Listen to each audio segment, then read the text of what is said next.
Crime 5.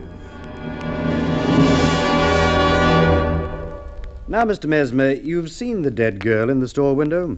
Alas, yes. She is not the lady, Miss Garland, you hypnotized as part of your show? She is very much alike, the same color hair. Simply a matter of makeup. The public gazing into that window would notice the difference.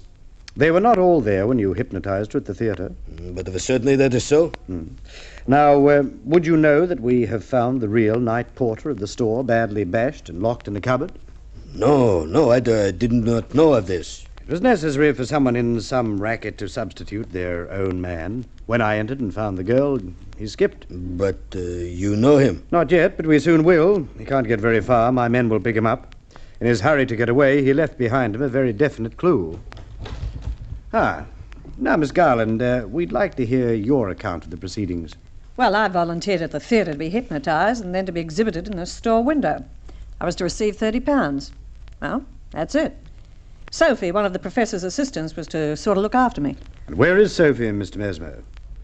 We've got all 7 of your male assistants here for this inquiry, but no Sophie. Oh, it is not understandable. But it is. Sophie is dead.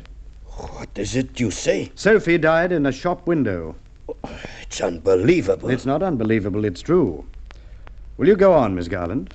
Well, I went under, but when I woke up, I'm not in a shop window at all. I'm in a strange room, in a bed. Impossible, quite impossible. You forget my doctor friend, who is a hypnotist, don't you? Well, of course, I became very nervous. So I made for a telephone, rang the police, told them who I was and where I was, and they brought me here. I'm very grateful to be out of it. Thank you, Miss Garland. Now you, don't be modest. What's on? I ain't done nothing. No? Well, you're known to us as Nobby the Basher. Were you the porter on the door last night? That's right. You'd already coshed the real porter. When you heard me say the girl was dead, you skipped, but in your hurry, you dropped your cosh. Your infamous fingerprints were all over it. Now, you and Mesmer, too, are under arrest.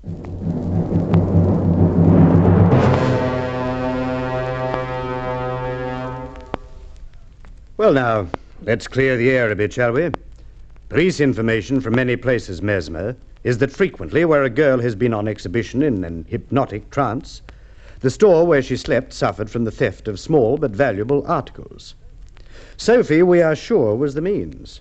She'd be substituted during the night for the selected beauty, who was then temporarily hidden and replaced in the early hours. Her suitcase, containing only her day frock, would be seen by the passers-by, but filled, of course, with the loot. This is outrageous. Outrageous, yes. Rather clever, I'll admit. Well, to make a long story short, Miss Garland, who is one of our police women, took on the role of the sleeping princess, was duly hypnotized, but never reached the store window. She was taken you know where. How do you know where? Later.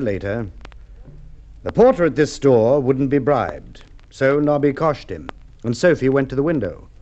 Unfortunately for you, Mesmer, Sophie was a drug addict and has died as a result of an overdose. But the girl, I mesmerized this Miss Garland. You didn't.